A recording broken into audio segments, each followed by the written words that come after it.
Hello. Hello.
I can't hear.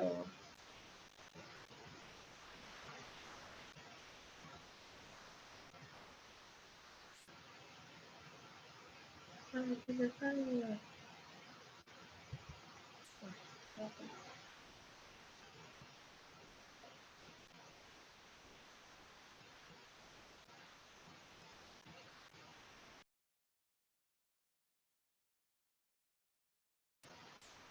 I can't hear.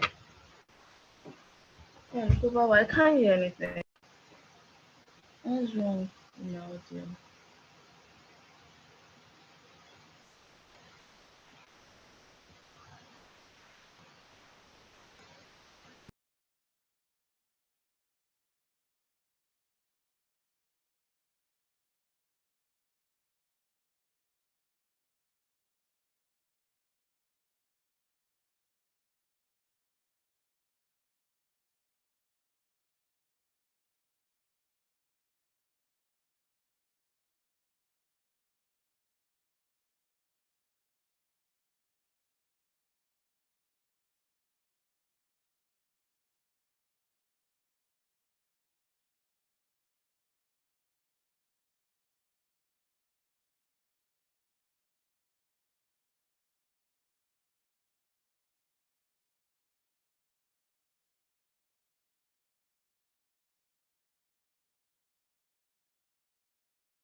Please, Professor Sani, I think you have to disconnect and reconnect so that you can connect, because you've not connected the computer microphone to the Zoom.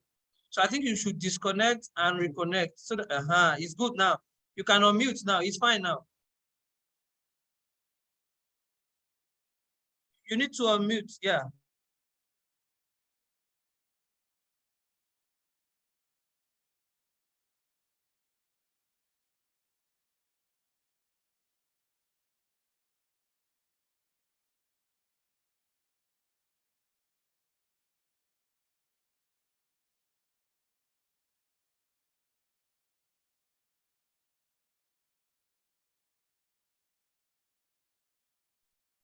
Professor Sani, please unmute your mic. Please unmute your mic.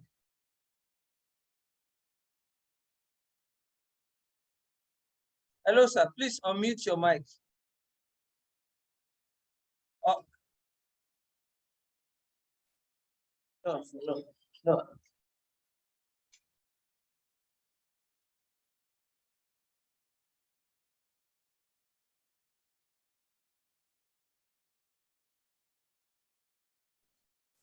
You are still muted, sir.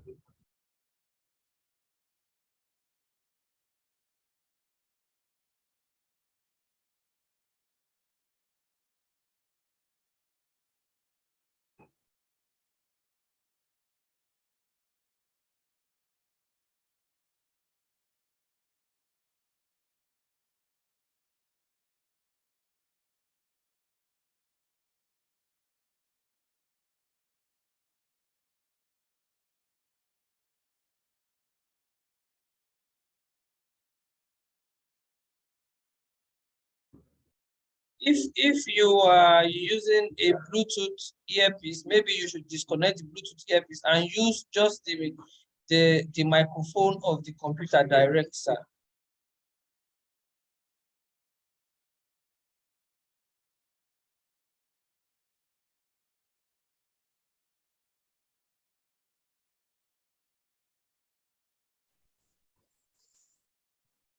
Maybe another option will be that somebody should stand in and cheer while Mr. Sani fixes his audio connection.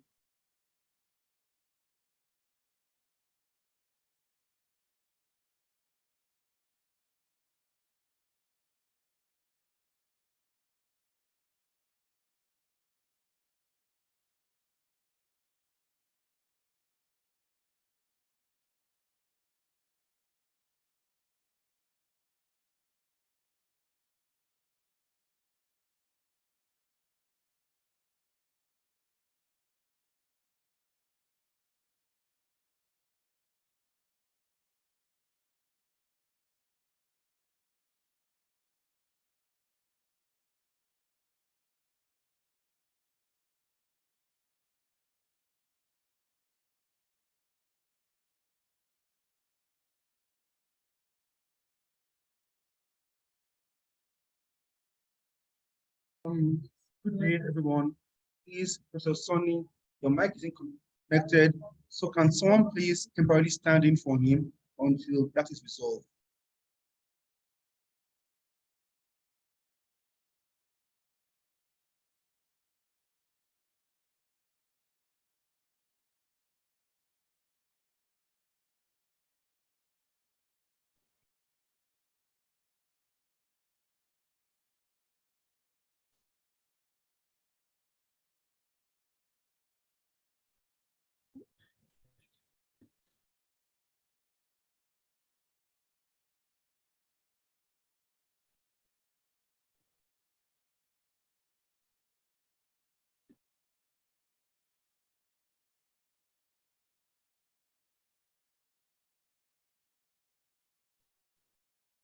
I think we're still waiting for the first panelist as well.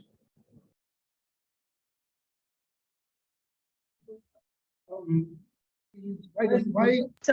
Sorry, I was just sharing this, my share screen. I can stop if you are ready. Good afternoon. I'm Ikorodu Territor.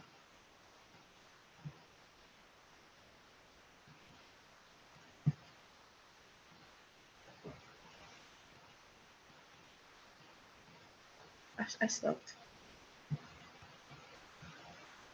Can you hear me? I stopped. I don't know who is to go first.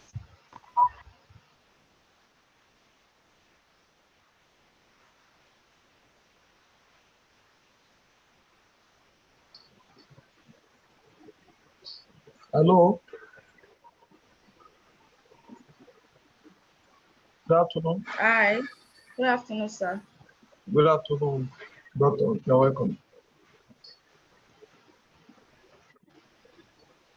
Welcome all panelists. Dr. Sonny is expressing difficulty in his microphone. So please, can someone proceed to start the presentation in that meantime?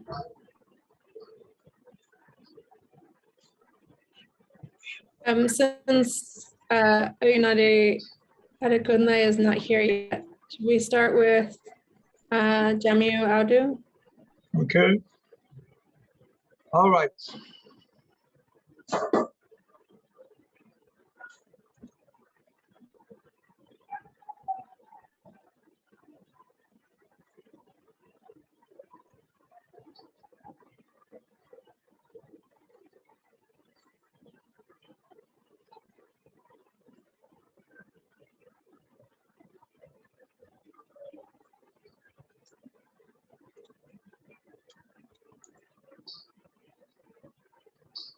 Hello. Do you have a PowerPoint? I hear you. Hello. Good afternoon, Doctor. Can I proceed? I thought you said I should proceed.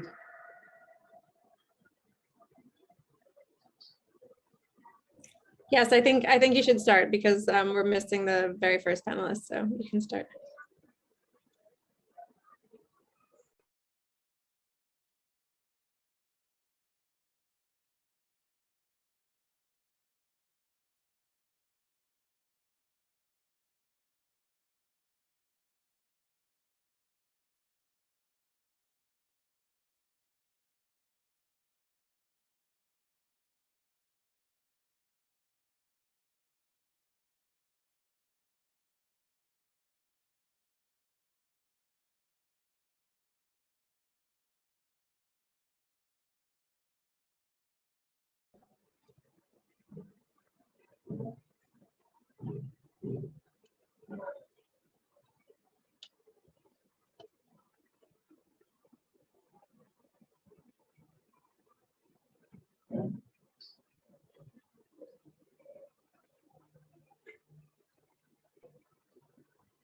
Hello. Good afternoon, everyone. My name is Audu Jamiu from the Department of History and Diplomatic Studies at Taisula University of Education in Jabu, Ogun State. I'm delighted to be at this panel this blessed afternoon. And once again, I say good afternoon to the chairman of the panel, probably in absentia. Hello, ma. Hello? Hello? Hi. Okay. Okay, can I proceed with my presentation? Okay, I should proceed. Thank you very much. Thank you very much. I didn't get you on time, so thank you very much. My name is Jamil Audu from the Department of History and Diplomatic Study. Like I said, once again, titled University of Education, Ijabu, Ogun State, Nigeria. So I am delighted to be in your midst this blessed afternoon.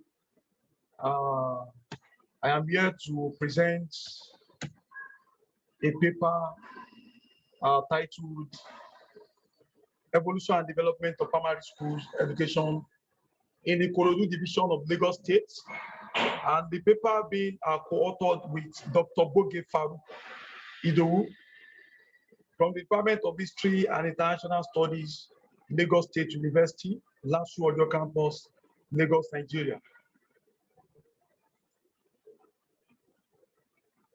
The aim of the paper is to look at the development of primary school education in the Ikorodu Division of Lagos State between the period of 1912 up to 2015. Also, it attempts to analytically trace the origin, growth, and development and challenges that are confronted with primary schools education in the Ikorodu Division of Lagos State. In addition, the contributions of exceptional individuals, religious leaders, institutions, non-governmental organizations, private sectors, and governments to the development of primary schools education in Ikorodu during the period under review are critically spotlighted.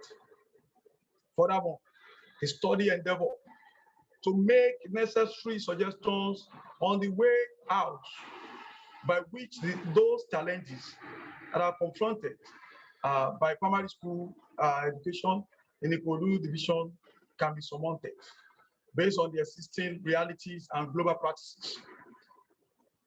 The qualitative methodology of research through the lens of historical approach to data collation and interpretation is adopted for this study. The Ikorodu Division is one of the 5 geo-administrative divisions that was created in Lagos State in 1968. Etiosa Local Council, which was part of the Ikorodu Division, was removed from it in 1971, while the Imota Local Council, which was initially under the Ekpet Division, was merged with Ikorodu Division in 1976. Ever since the local government geo-administrative realignment in Nigeria in 1976, the Ikorodu Division had been intact except for the minor dissection in 1983. And the delimitation into a single local council, local government area, and 5 local council development areas, LCDA, in 2003.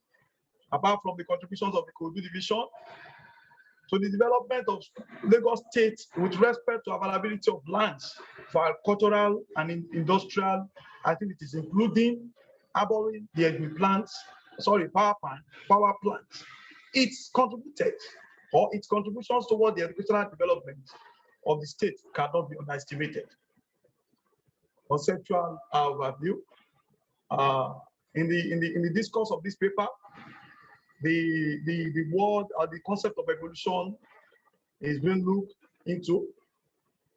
It connotes the process by which educational stakeholders have involved in the totality of developmental changes in the primary school system in the Ikorodu Division of Lagos State between the period of 1912 up to 2015. So also educational development as a concept is also referred to as, it is basically with those stages of helping learners and teachers to function effectively in the teaching and learning process for sustainability of primary schools education in the Ikorodu Division of Lagos State. Evolution of former and primary schools education in the division. With the availability of numbers of primary school today in Lagos State, you might want to know when was the first primary schools established in Lagos State, and Ikorodu to be precise. In complementing this fact, it is important to note that education in those days, when compared to the present era, has changed tremendously. In any case, the oldest primary school in Nigeria was situated in Lagos, precisely Badagry, which is a coastal town that is known to have harbored slaves in the colonial era. The first primary schools in Ikorodu was Methodist primary schools, and it was established in the year 1912 by the missionaries. Following the introduction of Christianity in Nigeria, the oldest primary school in Lagos, Nigeria was established in the year 1843.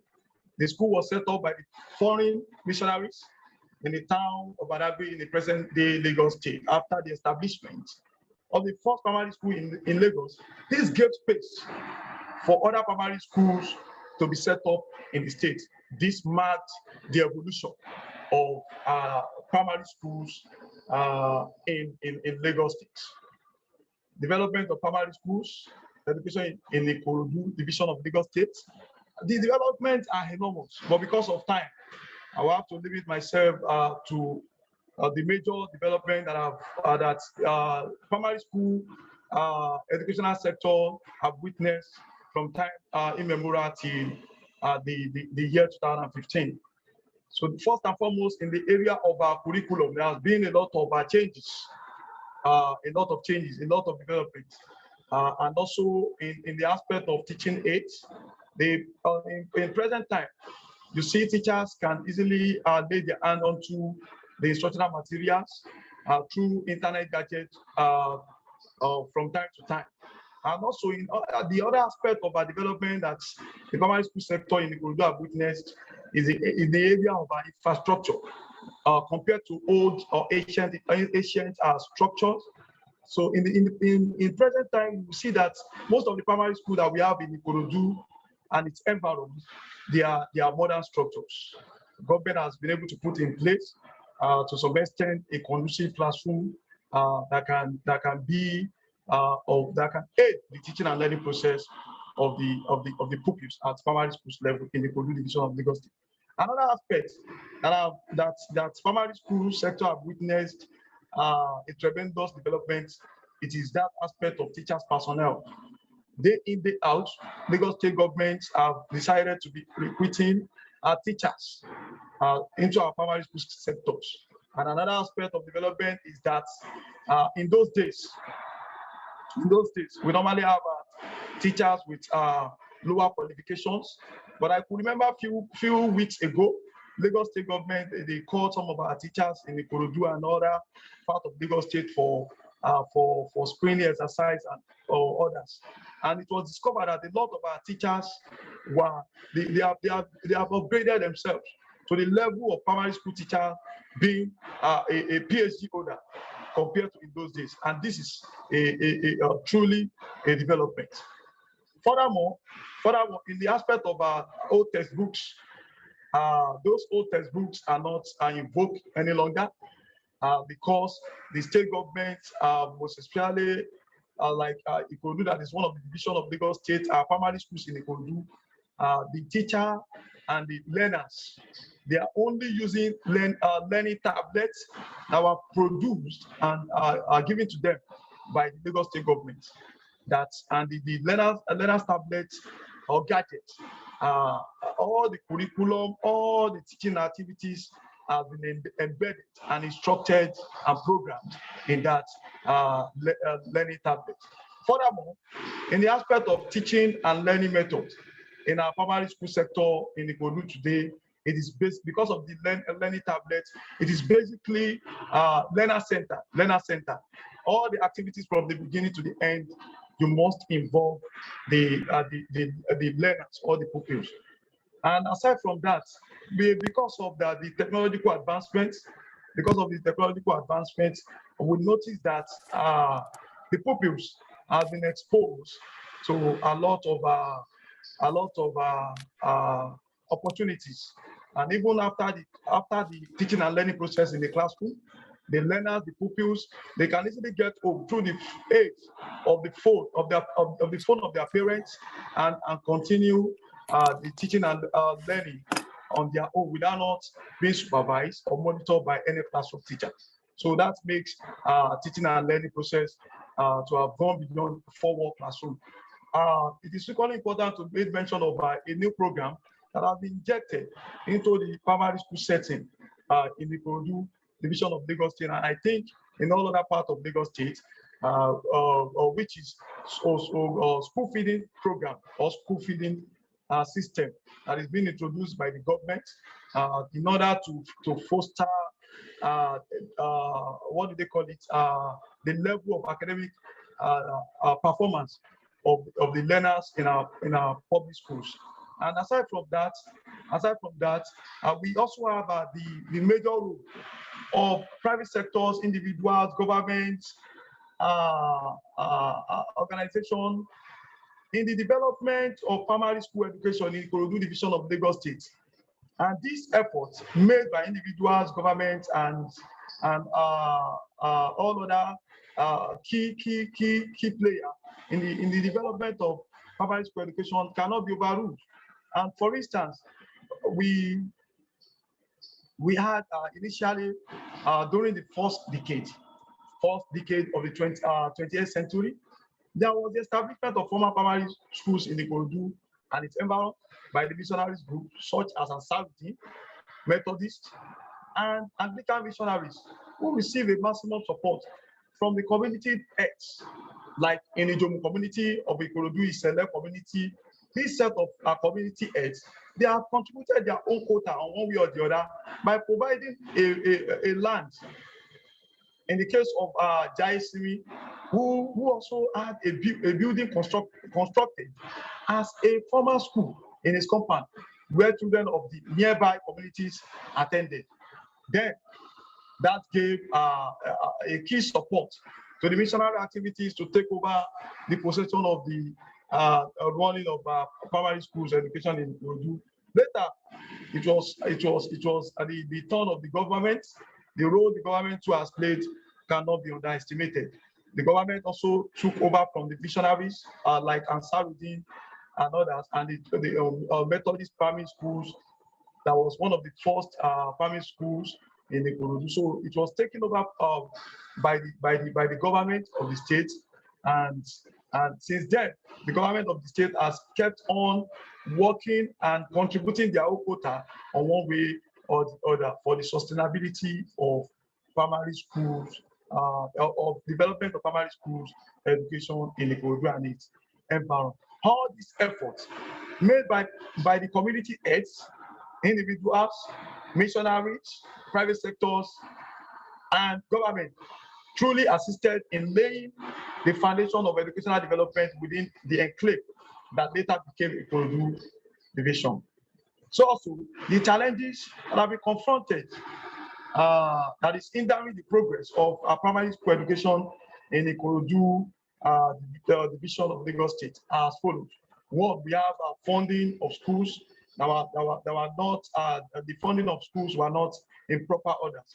Because I could remember even during the COVID-19 pandemic, I made after then that the state government, Lagos State Superb, that is in charge of primary schools, have told various head teachers to put in place all preventive measures of coronavirus pandemic before the resumption of the school. And you could, in fact, it was a surprise to me when one of the head teachers told me that the running cost they are getting is not up to 20,000. Is not up to 20,000, and they were told to go and buy buckets to put in place security, exile, and all other gadgets that needed that will serve as a stick yard to ensure the opening of schools immediately after the COVID-19 pandemic. So not until recent time, that's probably through the effort of the Nigerian Union of Teachers, Lagos State, that they have intensified effort. And I could remember during the last Workers' Day, I was at the Onikon Stadium, and the government made the pronouncement that the running cost of the air teachers in our various primary schools has been increased, but nobody until now it has not been affected. But I want to tell you that funding is a major canker that is confronting the smooth running of primary schools education in the Ikorodu division of Lagos State and Lagos State at large. So also teachers' restriction to upgrading. Most of our teachers, when they intend to go further for further studies to acquire more qualification, majority of them were hindered, and they will have to pass through rigorous rigorous approval from their employer before they go embark on such. And most times they get distracted and discouraged. With that, majority of them might not want to go further. Also, poor remuneration of teachers. Teachers are not being paid well compared to other parts of the world. So also the dangers of technology that have been posed on the environment of our children. So the children, they have been exposed to the danger of internet and what have you, social media, and so on and so forth, in which some of them, when they are even in the class, they do not concentrate properly on what is being taught. And aside from that, another challenge is in the area of lack of standard infrastructure facilities. In spite of the fact that the government has made up their mind and they have played a major role to contribute their own quota to the sustainability and development of primary school education in Ikorodu. But yet, we still notice that there are some schools that are still having old structures and some other challenges. There is no enough proper welfare package for teachers who are meant to teach these children. Even in the aspect of security wise, there is no proper security. Most of the guards that are being posted in primary schools, most especially in the Ikorodu in which I live and I'm working on, and I discovered that most of them they are old people. They are old people. Thank you. I think, to the best of my knowledge, the trust of this paper is that the growth of primary schools education in the Ikorodu division of Lagos State is very vital to other socio-economic development within the area. Hence, this paper concludes that primary school education has contributed enormously to the socio-economic development of the Ikorodu division, though with challenges that are surmountable. Thank you for listening, and God bless you. While I hand over to my colleague, Dr. Boke Faru Idowu from the Department of History and Diplomatic Studies, Lagos State University. Thank you, sir.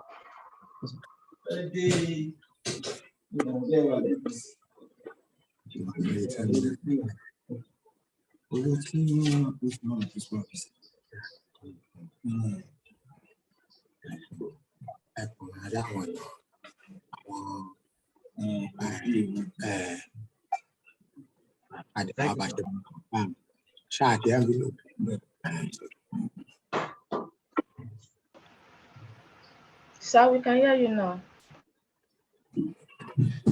Hello. Hello, sir. Can I take over Chair, now? sir, am I permitted? Vice Chair, sir. Sorry, sir. The paper is being co-authored, sir. It's Dr. Bogi. Okay, can we listen to Dr. Boge? Yes, sir. Hello. I don't know how many minutes the other Dr. Jami. Good afternoon, Yes, this panel. Okay. Go ahead, please. Dr. Boge, please go ahead. Yes, sir. Yes, sir. I think so. Yes, sir. Go ahead. Go ahead.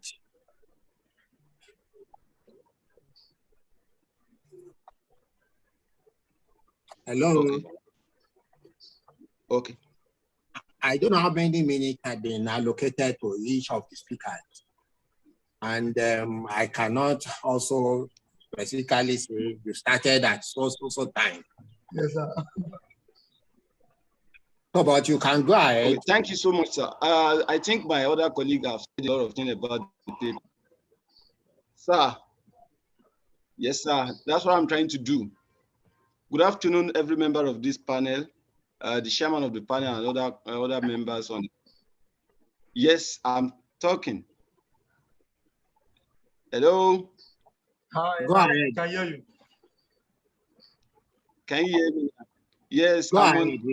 We can. I'm talking. I'm saying We can something. hear you. We can hear you. I'm not going to spend more than 3 minutes, sir.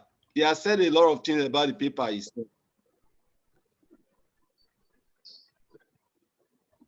Go ahead.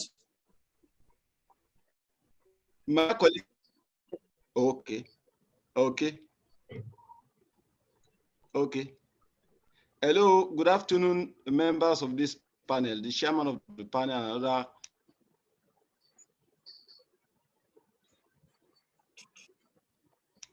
members on the panel. My colleague has actually got the growth and development of primary school education in the Ikorodu division of Lagos State, and how has that contributed to the socio-economic development of Lagos State. He has said a lot of things about the paper. We were looking at who are the major actors in the development. Who are the major actors in the development of primary school education in Lagos State? Hello. And we traced the development from colonial era down to the post-colonial era. We're able to look at the contributions of the missionary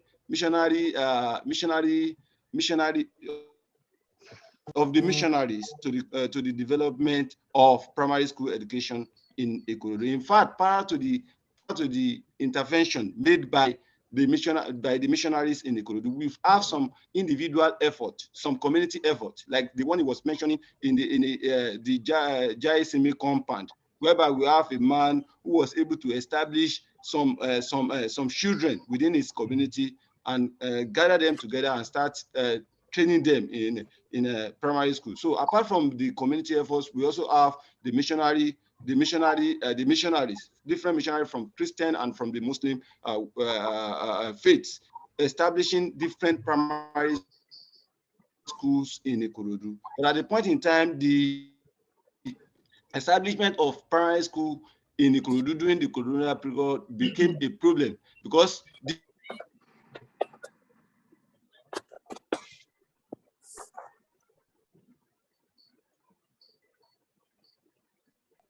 these schools were producing graduates of the primary school, and they could not be able to find soldiers or the movement of many of us to Ijebu in the search of was the first secondary school in Ikorodu was established.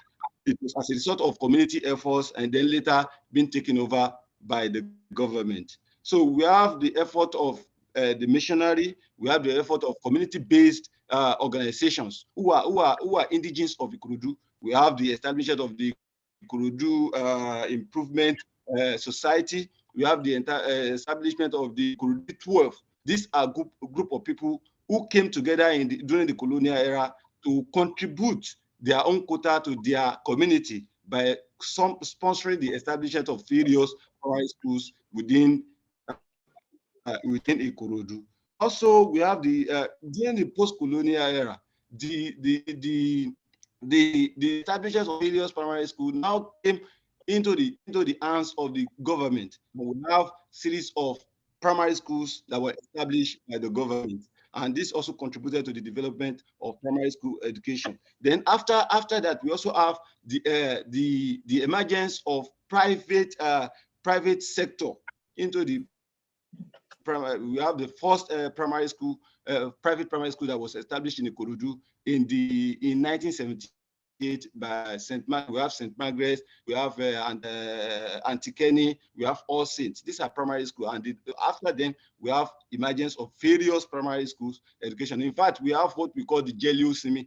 Jelusimi was a kind of it's not really an established or well-organized primary school. It's a pre-primary school system that later gravitates into, before you know, being formalized. Then, apart from another very important aspect of development of contributions to primary school education was the effort of the philanthropists of community-based persons who are organizing educational foundation. We have the Aluba Education Foundation, we have Professor Wahab Education Foundation, we have Chief Benson Education Foundation. These are educational foundation outlets that were giving scholarship, that were giving bursary, that were giving a lot of incentives to primary school, to children of primary school age, in order to encourage them to venture into primary school education. So all this contributed to the development of various schools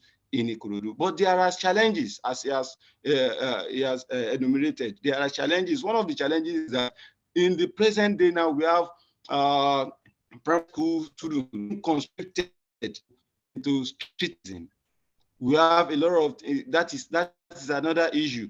Then another issue is the issue of the fact that social parties are not even allowing some, because Ikorodu is known for social activities. There's a common Saturday that we used to go to every social party every Saturday. So many of them tend to neglect the importance of education. They will not pay the school fees. Students are not given the necessary. Dr. Farouk, thank you so much, sir. I'm sorry, I have to Yes, stop you at this point to be able to allow other speakers to present their paper. Thank you very much. I don't know. Thank you, sir. You're welcome. I don't know the order in which the presentations are to be made. We have listened to Dr. Farouk and his brother and his colleague, Jamiu Kolawole. They have discussed the development of primary education in the Ikorodu division of Lagos State from 1912 to 1915. I hope we can move to another speaker, and I don't know if we can follow the order in which we have on the presentation. Can we listen to Onyade Adekunle, who is going to talk about placard language protest in post-colonial Lagos? I'm sorry, I have to reduce your time because I didn't know when the first speakers actually commenced their discussion. I'm going to give you the next 20 minutes, please. And if you can reduce it below 20 minutes, I'll be grateful so that we can take the other two and then listen to comments and questions. Thank you.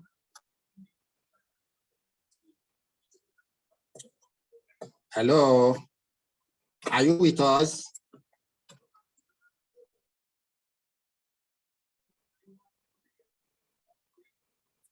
Hello?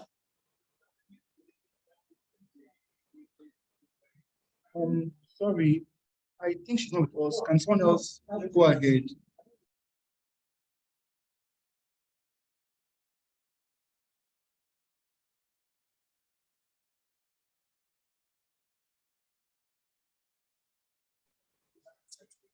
Hello? I think she's not with us at the moment. Can someone else? Okay. Okay, let's listen to Laura Chani, hustling in a gig economy, casual labor and women's work in 19th century West African port cities. Great, okay, thank you. I'm gonna try and share my screen. Just give me 2 seconds. Okay.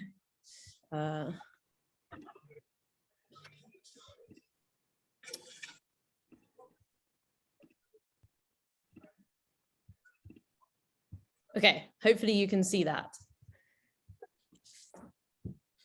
Yes, yeah. Okay, great, thank you. First of all, thank you for having us at the LSA, to the other members of the panel, to our chair, and to the audience as well. I'm going to talk about I'm going to introduce the paper, and then my co-author, Bronwyn, is going to talk as well. So very briefly, this paper examines different kinds of work and different definitions of and contributions to household incomes in West African port cities.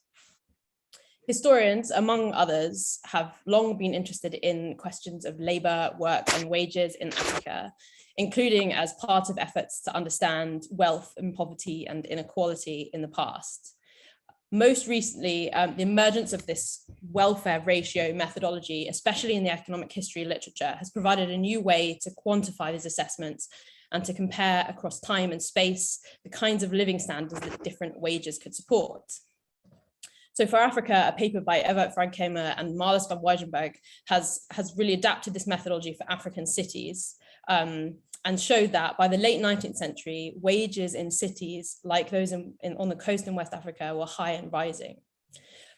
This literature has coincided with the development of another new literature on precarity and an interest in the gig economy in a wide range of global settings. So building on the existing work on the late 19th century and early 20th century, this paper uses a combination of sources, including a very detailed census for Freetown in the 1830s, plus historical documentation for Freetown and for other West African port cities, including Lagos, to examine how people, especially women, earlier in the century, organized their households to absorb the shocks of the sporadic wages of port city life. So the irregular, precarious, and informal nature of the port economy helps to explain the ways that the patterns of wages, as opposed to other sources of earnings or forms of subsistence, were incorporated into household occupational structures. It describes how occupational structure and household formations in these cities tell a story of a service-based port economy in which workers in both the formal and informal economy responded to sporadic wage employment opportunities and carved out a living. So these gig or hustle economies, as we're calling them, were common across West Africa and port cities throughout the 19th century, in Freetown, in Lagos, and elsewhere.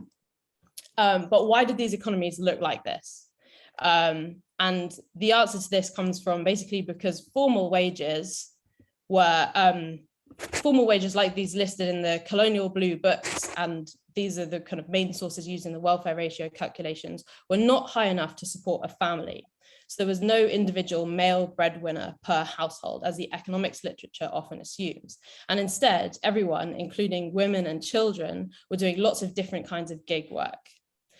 We did some of these welfare ratio calculations, and this graph shows the calculations per adult per day for the early 19th century, and this is specific to Freetown because we have very detailed data for that. So this graph shows, per adult per day for the early 19th century, and a score of 1 means that a wage can support an adult at subsistence level. But the second graph repeats the calculations, assuming that the wage was also supporting 4 dependents. And this could be any definition of dependence. So at a subsistence level, this was not possible on these individual wages, which means that households were supplementing this formal wage-based income with other means of earning. Hopefully Bronwyn is still connected. Cool. You can hear me. I'm having very sporadic internet. So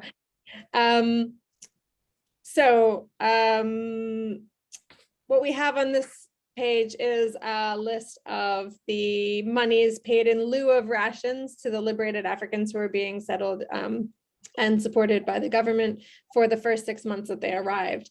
And so we use information like this, as well as some data from receipt books and from the blue books to figure out what people were getting paid and how much they could be making in that welfare ratio. But what's important about the sort of fact that we have this money paid in lieu of rations is that the colonial government itself was really interested in this question of how people were making money, how much money they were making, how they were surviving, and what they needed to do or what they wanted not to do to step in. So when the colonial government of Sierra Leone undertook a house-by-house census of its population in 1831, they captured a moment in the economic history of an African Atlantic port town, which we're trying to sort of see as broadly representative. What the town's occupational structure and household makeup reveals is a deep history of informal, seasonal, full service-oriented wage labor, and the mobilization of household resources to make up for the fact that these subsistence baskets were not enough.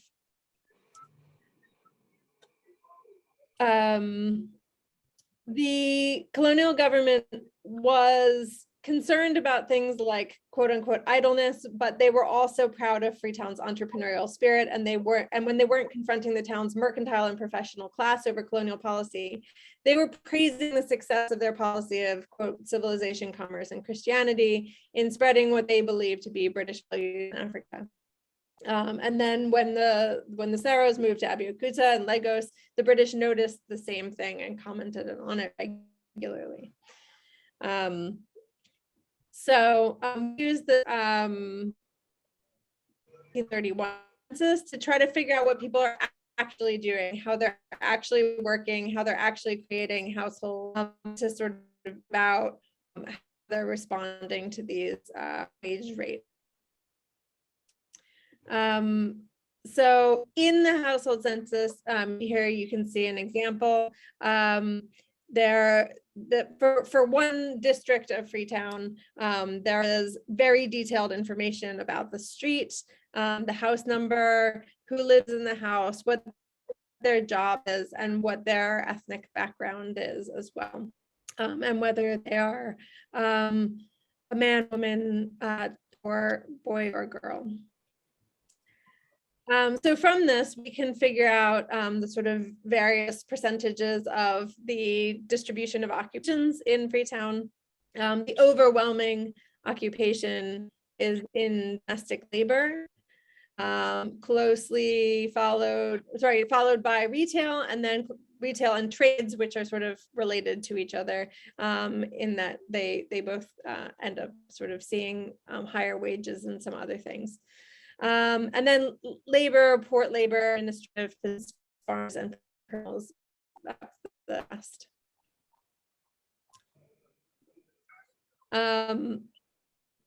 And we can see the distribution of those different jobs by gender and age. So across Africa, women's informal employment in cash work, in providing meals to migrant workers or participating in migrant mining communities, or in prostitution or beer brewing, has been used by many authors to underscore the importance of informal labor's relationship with providing household comforts, either to male migrant laborers or through the financial gains of work and providing for their families. Lamented the statistical invisibility of women's work in African economic indicators, pointing out the quote uncertainty as to the extent to which husbands in fact provide for their wives. When in fact, in many cases, in West Africa, women are expected to procure some of the food required by themselves and their children, especially at certain seasons. So we took that as a sort of way of thinking about women's labor in this census. In Eastern Freetown, where the census lists the members of each household, 47% of households had 2 earners, and 19% of households had more than 2 earners. Only 5% of the non-European households had a single male earner. In other words, nearly all the women did some amount of work outside of the house. Mixed multiple earner households included older children or unmarried siblings. So a household like number 5 Water Street, which is shown here, had Mrs. and Nancy Jordan, both charwomen, Mingo Jordan, a sawyer, Rosianna, a little child, as well as Moses Murray, a fisherman. And the sort of composition of these kinds of households, I think, is nicely reflected in to follow on from the opening ceremony, a Yoruba proverb, which states that a guest who has no advantage to a person is selfish. He who eats the sweet should also eat the sour. And the idea is that the sort of construction of households is meant to bring a certain amount of resilience. So people are eating, but they're also contributing. In the case of laborers or tradesmen who are married, the wife is more likely to be a market woman than any other occupation. Anecdotes about the growing wealth of market women and market men, and concern in the colonial government about the proliferation of merchants rather than agriculturalists, can tell us about their predominance in the city's economy. Christopher Fife describes people in Freetown markets selling cut timber, lime from burnt oyster shells, cotton lamp wicks made from bush cotton, soap manufactured up the coast in Gambia, cattle bought from the Temne and Fulla, rice from the Sherbro, as well as vegetables and prepared foods grown locally. Women traders and hawkers, especially noted by visitors, missionaries, and newly arrived government officials. By 1879, one commenter noted that, quote, from babyhood, the Yoruba girl is a trader, and as she grows up, she carries her small wares wherever she can go with safety. Unfortunately, even though this occupation dominated women's work in the census, it's really difficult to estimate how much income a market woman would have contributed. But we tried to do a little bit of that by looking at the introduction of ordinances in the late 1820s to charge market dues. They also required hawkers to have licenses like these butcher and auctioneer licenses, and they raised the rates of spirit licenses, all of which suggests that the colonial government thought that the profit of these enterprises were beginning to be substantial enough for the proprietors to afford these new taxes. In 1825, the spirit trading license was £5 a year. In 1827, that had gone up to £30 a year, so in only 2 years. 1828, the next year, up to £50, so another £20 jump, before going back down to £30 the following year. Hawkers' fees were introduced in 1828 at £5 in Freetown and £3 outside of Freetown. In 1831, the government reported £26 and 5 shillings of revenue from hawkers' fees, which only made up 0.3% of the colonial government's revenue, which is not a lot, which also suggests again that they're doing it for maybe additional reasons than just income generation. And market fees themselves were introduced in 1829 at £2 per quarter for private market stalls and 7 shillings per month for a market stall for small dealers, sorry, a market table for small dealers. So these are the sort of conditions that prevail in 1831 Freetown. And what we wanted to do was think about how those related to other areas on the coast. We have less detailed breakdowns for earlier periods compared to Freetown, but we can still get a sense of the occupational breakdown of Lagos as it expanded during the 19th century. And here we have the occupations as a percentage of the total in Lagos in 1891. And I guess what's relevant about comparing Freetown in 1831 and Lagos in 1891 is that they've both been sort of part of the British sphere of legitimate commerce for about the same amount of time. And so there's a sort of emphasis on a specific kind of trading economy, looking particularly at palm oil in the Nigerian case.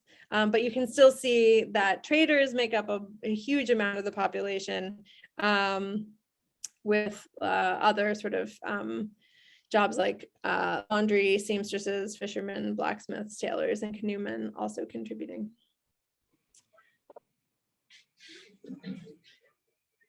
So Kristen Mann has written fairly extensively on the sort of role of women in Lagos's economy. And I've just put up a quote here: "The domestic labor that wives performed freed men, senior women from carrying out these burdensome tasks, allowing them to devote their time and energy to income generating activities. Wives also engaged in trade, food processing, or craft manufacturing, and from their earnings contributed to the support of the household," which again accords with what we're seeing, what we think we're seeing in Freetown. Despite being at a disadvantage compared to men in access to credit due to the importance of individual land ownership, women were responsible for financing their economic activities, as Mann notes, with, quote, gifts, savings, or capital acquired from credit associations to which they made small regular contributions in exchange for periodically receiving the pot. Similarly, the household was extremely important in the organization of labor in Lagos. If women wanted to engage in commerce on a large scale, Mann writes, they needed workers to transport, stock, sell, and in some cases process items that were traded. Some wage labor existed, especially in the colonial service and with European firms, but in the African community, other means of organizing labor predominated. And she notes that these are mostly made up of wives, children, relatives, slaves, and clients. The large number of immigrants and freed slaves in the town gave women a pool of labor on which to draw. That's the second quote on the slide. So households expanded through the incorporation of wards and strangers, including fugitive enslaved people who were part of the growth of the population of Lagos in the second half of the 19th century. This also included freeborn immigrants looking for economic opportunities. The rapid increase of palm exports meant enormous labor requirements, and this non-family labor played an important part through work in transportation and trade. And so again, to bring this back into comparison with Freetown, I think what's most notable about the proliferation of hawkers and traders in Freetown, and especially of women hawkers and traders, is that most households also include liberated African domestic servants. So liberated Africans made up 44% of the population of Freetown in 1831, and in central Freetown, 504 of the 732 liberated Africans were servants, and another 130 were traders. So in the 1831 census, apprenticeship of liberated Africans would still have been practiced, in which case the servants listed as liberated Africans were probably only given room, board, and clothing rather than a wage. Francis White has argued that liberated Africans apprenticed to families in Freetown, quote, gave men an alternative to plural wives as a source of labor and freed the women of the household from daily chores, which enabled them to go into the market. And so I will hand back over to Laura to conclude. Hello. So Laura, very okay. like Brown and Laura, please, can you round up in the next 2 minutes, please? Yeah, absolutely. Yeah, Thank you. Very briefly to finish off. So I think by looking at these West African cities, we get an interesting window into the ways that emerging port cities organized household labor to respond to sporadic demands from trade in the 19th century. So while formal economic activity grew across the colonial period, and especially from the late 19th century, this male breadwinner model, the kind of full-time salaried job and full employment, this was exceedingly rare in these places. Instead, we can see that in 19th century West Africa, parallels between the pre-industrial urban economy and the post-industrial economy of the present, as Seth Rockman argues for early 19th century Baltimore. So both are, as he says, largely service economies in which many working people lack political citizenship, are acted upon by multiple forms of inequality, and do not produce actual goods that can be sold for profit. And yet the economy cannot function without them. So combining the welfare ratio calculations with the census data from Freetown allows us to see how households engage with the market and what different wage rates, in addition to more informal work, would mean for their economic security. So it's clear that the male breadwinner model was an anomaly. Women all worked, and the majority worked outside of the home as traders, hawkers, or in another person's home as domestic laborers. The role of women as marketers also raises a methodological question about how to quantify production from the home for the market, as well as how to think about the economic efficiencies of buying in domestic help. Freehold ownership and multiple standard of living significantly. So did employment supplement generates household to feed, but it also meant more resilience to lost earnings, bad trading seasons, or a lack of work. Thank you. Thank you. Thank you very much for that brilliant presentation. We wait till the end of the last presentation before we allow people to respond, to ask questions. Can I call on Torika Ilupeju to speak to a paper titled Memory in History, Comparative Studies of Two Chronicles of Lagos. Please, I'll be stopping you exactly by 4:15 so that we can leave the remaining 15 minutes for questions. No, you have more than 15 minutes. You have about 17 minutes. Your time starts now. Okay, yeah, good afternoon, sir. Good afternoon, Prof.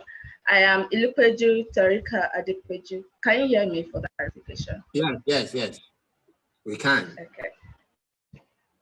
I'll share my screen now.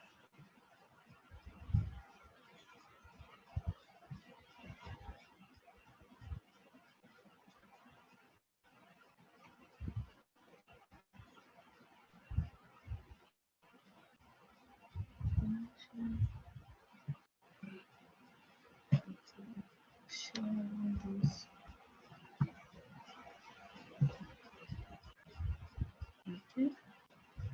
Slideshow.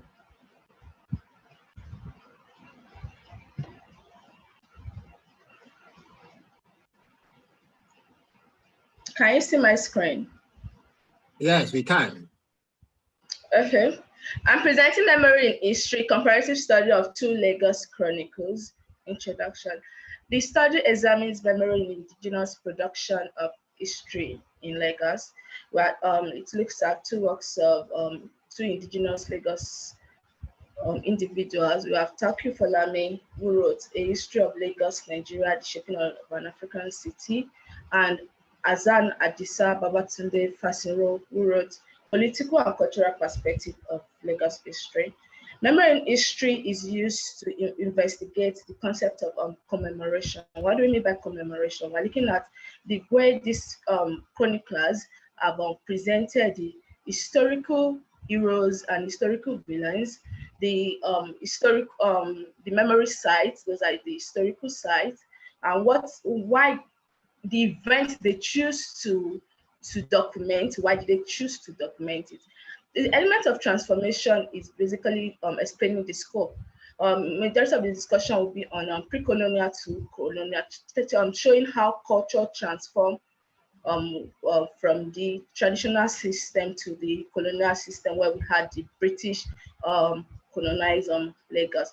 Objectivity is to test the various evidence produced in the chronicles, how factual were they, how do they interpret their sources, and so forth.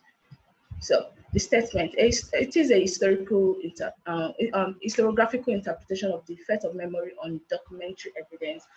How does memory affect what is written down, and how much of the past can we document from this historical study?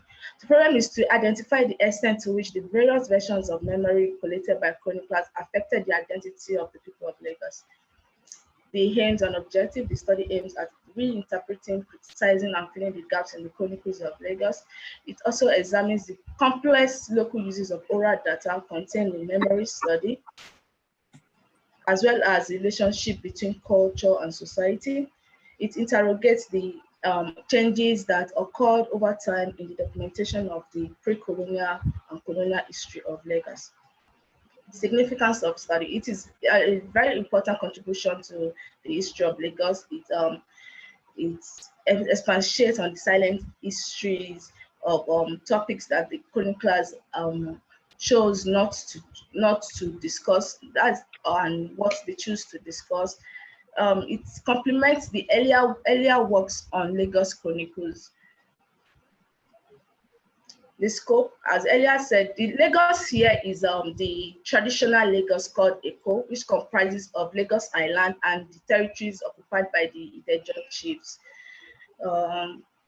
It's, like I said, it's basically from the pre-colonial to colonial. These are the research questions. Who are these authors?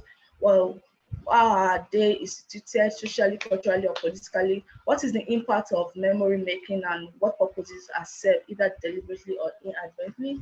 The Lagos Chronicles. The word chronicles itself is used to describe the unprofessional works written by the people of Lagos Island in Lagos State in the Western Nigeria. What do I mean by unprofessional works? I'm saying that these two authors, both Taku Falame and Fasiro, did not study history at the university level. So they are not equipped with the historical methodology, historical tools to analyze data the way a professional historian will do.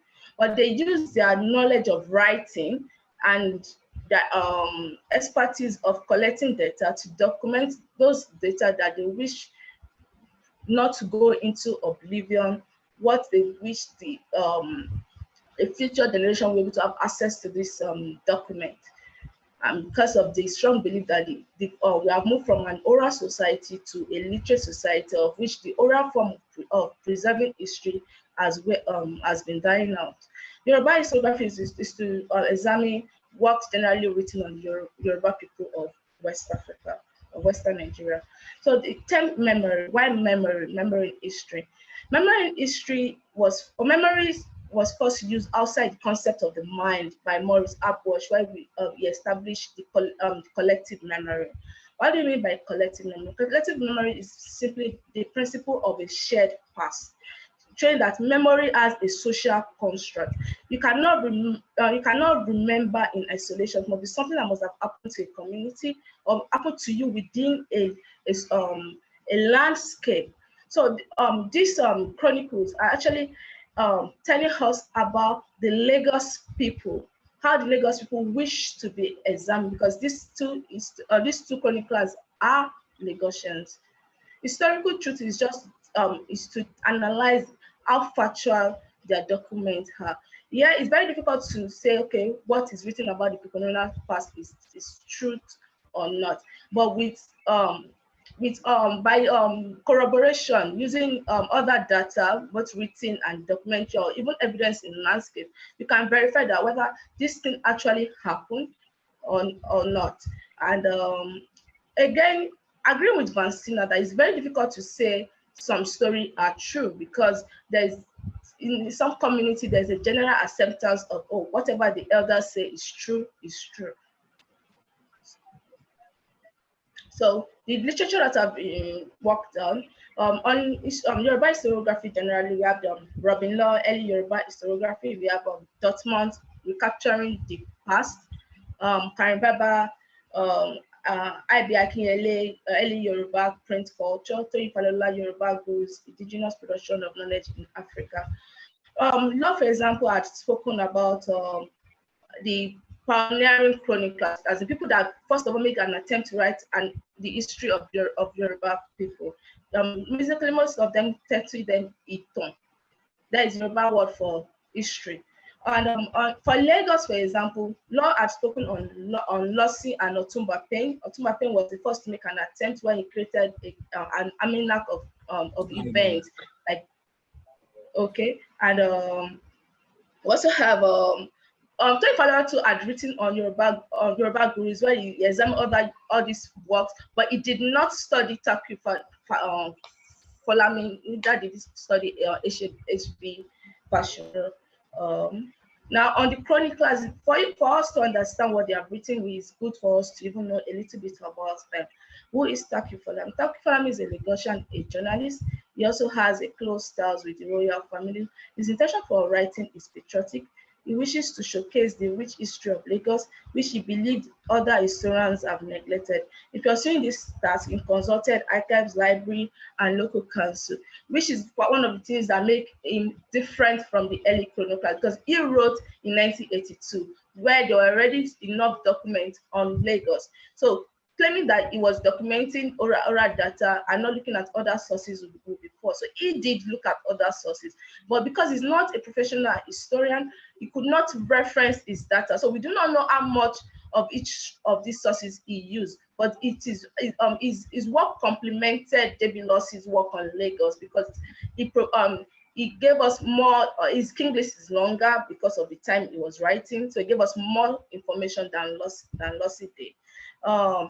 Fashionable on the other side is wrote in the year 2000. He is also a Lagosian. His father is said to be a White Cow chief, and his mother is from the Owu family.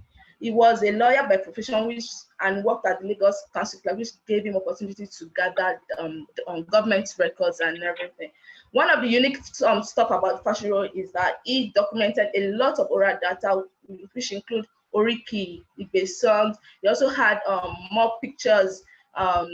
He wrote more on other chieftaincy titles that Taku Falami and Lossey admit. For example, the Faji ruling house was not written by, was omitted by Taku Falami entirely, because they believed that at that time they were writing, the stool to the chieftaincy was missing and everything.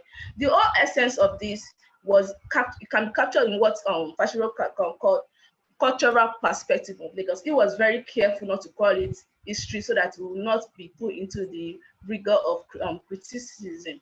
But just like Falami, I look at the themes they both wrote on generally. They wrote on traditional Lagos political history, from the first king to the king of the time they wrote. More memory in Lagos rituals, we look at the Eyo festival and the origin and how important it is to commemorate the dead. The gender in Lagos history. Fashola was more specific about gender because he was, I guess, he's more aware of the gender discussions. So he wrote more on Lagos women of the past. For example, he wrote more on Madam Tinubu. He gave us more information on Erelukuti, gave us more information on Okolu, and several other historic women. The memory site gave us more pictures of the abysses, of the Idugan, that is Lagos Palace. He also gave us songs, which is called the song. Gave us the Yoruba versions and the English version, so that if these songs are historical because they are usually composed when events happen. First, usually during a coronation, right, or during political tussle. When it happens during political tussle, we have 2 or 3 versions of the song where we have the opposing council and the pro council. So some of these songs can also be found in Lagos newspaper. So it's good to, you can use it to corroborate some of the evidence that he has given. The king list is very important, and the king list is longer than Taku because as I tell you was writing, Oba Akiolu had come into throne. So again, on chronology, they use Tumba Payne's chronology. They use T.A. Talbot's chronology. Why the chronology before the advent of the British, before 1851, are basically on historical guesses. Even these authors could not even give us a contrary. They just use the dates they found in early works.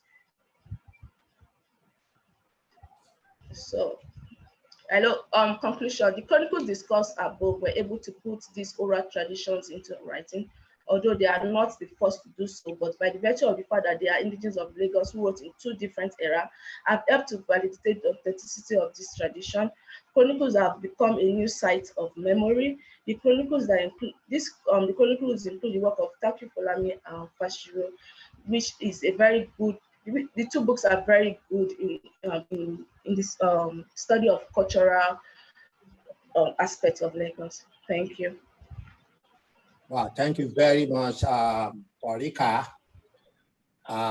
bringing us back to aspect of what we can refer to as chronicles, as you have put it, written by 2 prominent Lagosians of the period. We have listened to 3 of the 4 papers. Unfortunately, one of the presenters is not here, and these 2 papers will now be subjected to critique, questioning, comments from the array of participants here, who I can see are up to 13. Aside from those of us who are the panelists, we have about 6 to 7 other people who are also part of what we are doing right now. So the floor is open for questions, comments, and opinions generally about the 3 papers. So we can now listen to, I can see, okay, if you want to ask any question, you can either send in a text or a chat, or you raise your hand, then we allow you to raise question or your comments.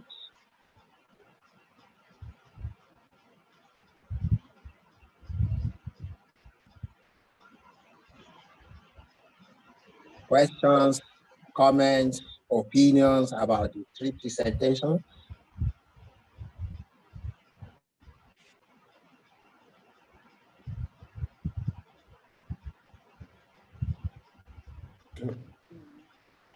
Can you guys hear me? Yeah. Can you hear me? Okay. Okay, I just unmuted myself, so that's all right. I was trying to raise my hand, but I guess it's not. That's not You working. can see you.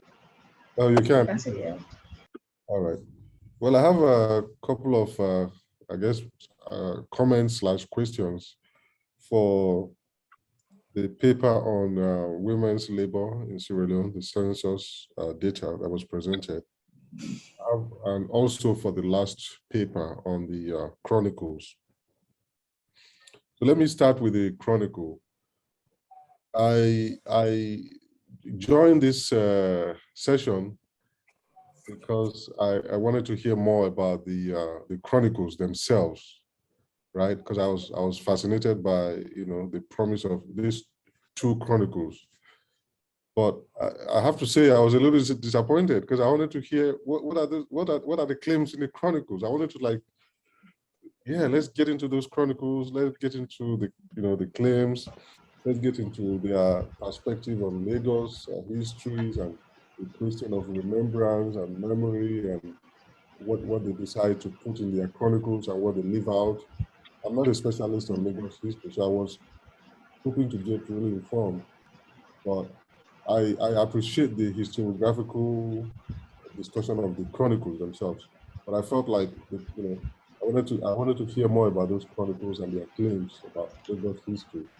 I don't know if it's those chronicles deal with the question of the founding of Lagos, but that's by the way. My main thing is that the discussion around the chronicles themselves, the way that it is framed, it seems like we don't take in local chronicles and local remembrances of histories founded on memory. We don't take them too seriously. I think this whole idea that they are not rigorous enough, and somehow they didn't go to school, they didn't get formal historical training, and so therefore this is almost like an inferior way of doing history. I think that's a problematic idea for me because I think these are historians of a different kind. They are intervening in the history of places and things and experiences, and they are doing so in similar to what we do. They are doing so in the same way. What we do as academic historians, it's a snapshot of this history. It's also perspectival. It's also not the whole picture. We also leave out things. We make decisions about what to include. And so it's all, it may not be based on memory, it may be based on what we call research, but I think the outlines are similar, is what I'm trying to say. So I think the dichotomy is for me problematic. The dichotomy, it's almost as if we're apologizing on behalf of these chroniclers. Like, oh, okay, we're putting in this caveat and making these excuses for them and saying, this is, although they are not historians, why do we need to keep distinguishing them from? They are historians. They are historians. They occupy a particular historical space. They are contenders in this contentious space. History is about contestations anyway, and they are players in the field, and we should take them seriously. We should take their accounts seriously. We shouldn't focus on the negatives and what's lacking in those narratives. There's a lot of things lacking in what I write as a professionally trained historian. You can't cover everything. So that's one of the things that I wanted to remark. And then for the paper on Sierra Leone and the women's labor, I wanted to ask, so this data is fascinating, it's quite important, especially for that period.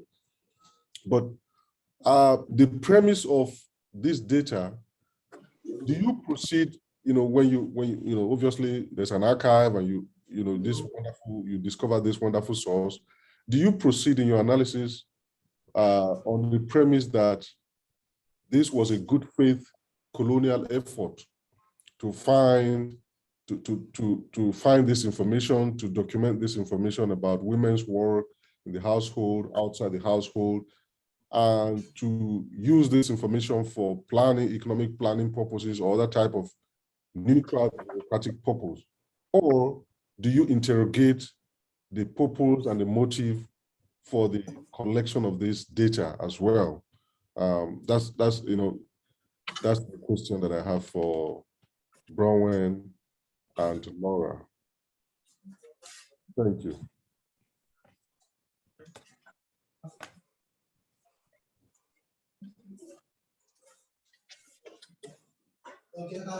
Thank you, Professor Oshono.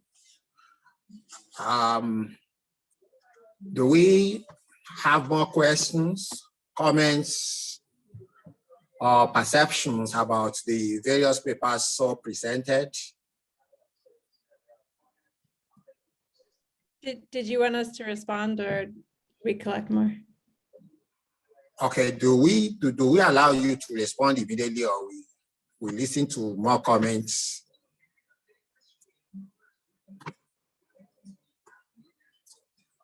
Okay, maybe we should respond. You can respond to the questions raised or the comment, please. Let's start with Torika, please.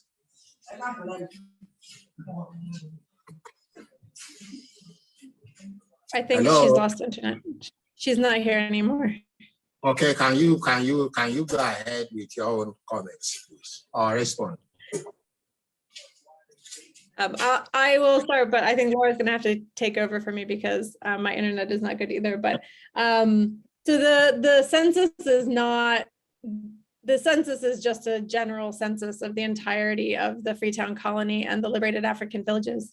So it's not in any way trying to capture specifically women's labor or these particular questions that we're asking of it.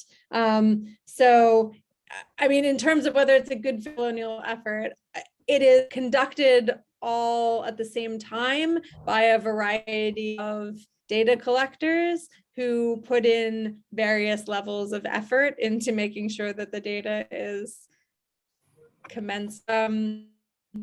So the reason that we are sort of using the Eastern District, which is currently Central Freetown, is because that is the one that has all of this really detailed data. Whereas like other parts of Freetown itself and the liberated African villages are much less detailed. So they will just say, they'll just list people's names and not necessarily what house they live in. They'll be very detailed about whether they're liberated Africans or not, but they won't have details about what their jobs are or anything like that. So, I mean, the motives for it are basically that Lieutenant Governor Alexander Findlay is briefly in charge of running the colony and thinks it's been run as a shambles in the 1820s and like wants to impose some discipline and some order and like keep track of where people are. He is like not a nice guy and is very concerned about making sure that the right people are in the right places. So, I mean, that's his background. And the reason that it's this one-off thing is because he's only the lieutenant governor and he's only the acting lieutenant, he's only the acting governor and he's soon replaced. And so then they don't really follow up on this. This is a huge administrative effort. And I think it probably, from the government's perspective, quote unquote, costs too much money. So I will hand over to Laura to finish up. Yeah, I mean, I would add to that there are always problems with censuses as much now in the kind of political decisions that are made, and then a kind of specific colonial context to those decisions on how to count people and who to count and what kinds of questions you want answers to with information like that. The other thing I would say is that the other, like putting the census aside, the other information, for example, the colonial government's estimates of what people needed to live on and how much they were going to need to spend or provide for people to have a kind of basic subsistence level. We were interested in these sources because in the economic history literature, so much of this is done through kind of projections and proxies. And actually, we thought that it was quite interesting that the colonial government were trying to do these calculations themselves, and actually that by looking at those alongside how the more quantitative literature has addressed these problems, it kind of reveals something about what the colonial government thinks of these different forms of labor and of how they think people should be living and are living in these places at this point.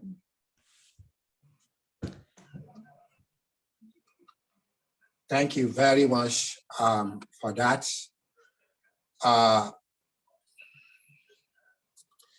The other presenter, Torika, is having problem with her laptop and she's trying to reboot. Wait, if we have more question or comment from participants, can we please raise them now?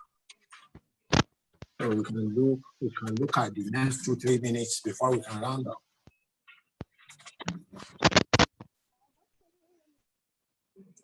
Any more comments?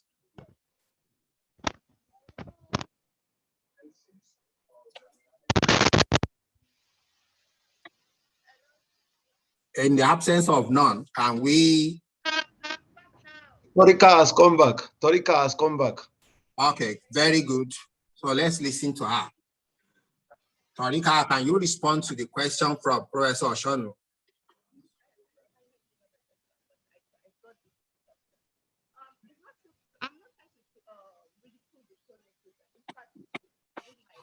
I actually appreciated and as a source of cultural history because they were brave enough to delve into the aspect of history many historians don't go through because historians find it tedious because usually they believe it is on what this person say versus what the other person say. But again, they wrote from the perspective of Lagosians because Lagos now is very diversified and there's a need for the indigenous identity to for people to understand that they were indigenous in Lagos, and I think these chronicles always try to project their cultural perspectives because they give us what we will not find in many history books. They give us pure data. Oriki, Igbe song, many of these songs, if historians will take their time, I have written some papers earlier on them, you can get the historical basis. And even the silences in history that if they are not writing, when you listen to the song and the Oriki, for example, the chroniclers majorly, for the early chroniclers, usually shy away from the discussion on slave trade. But when you listen to the Oriki of Koshoko and Oriki of Akeshemoyi, you will see the evolution of slave trade, and you will see that the people were active participants, and it was a show of wealth. They were not. It was not something that they were shy of, but because of the moralists and because of the political correctness, they know that they cannot project that part of history. So they always try to paint the pre-colonial past as a perfect past, which is not, because society has evolved. But their content are rich, and they make us understand how a group of people identify themselves and how society was when we compare to what was and what is now. And also the elements of culture that have survived over time and the various evolutions that have taken place even within those culture. For example, the Eyo festival, the way it used to be done, there was a time that it was for everybody. They had to re-strategize and make it for the elite. It's not a very expensive funeral service. So all these cultural innovations and adjustments, many historians don't deal with it. And when they want to write on Lagos history, because Lagos is no longer Eko, it's not Lagos State. So there's many history books usually do more of edited books. Nobody's brave enough to say, okay, I'm writing a history of Lagos because it has so many things to write about. Then on gender, for example, the early chronicles wrote the women into history. They were not particular of focusing on, okay, let's title this Okolu. But Fashion because it was writing in the 2000s, was specific about this. I have to stop you at this point. So, I have to stop you because we have just 2 minutes. We have just 2 minutes to round up, and okay. We need to acknowledge the fact that a lot of people, a lot of scholars joined in this particular session, and we want to thank all of them for their efforts to listen to what scholars have brought to the fore concerning the history of Lagos and different aspects of that. We must also thank all of you for the brilliant presentation, and we hope that you will take into consideration some of the issues raised by Professor Oshonu, especially to further improve on your paper.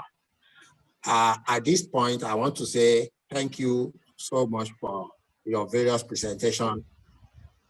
And by God's grace, we will meet at different other panels or sessions of this conference. We will continue the discussion outside of this session, and we can be able to be useful, to each other in different areas, or to one another in different areas of our own life field. Thank you very much. God bless. Thank you You so have a much. wonderful day. Thank you. Nice day, all of you. Thank you. Thank you, Sam. Bye. Bye. Bye, sir. Bye, Prof. Thank you so much, sir. You're welcome. Yes.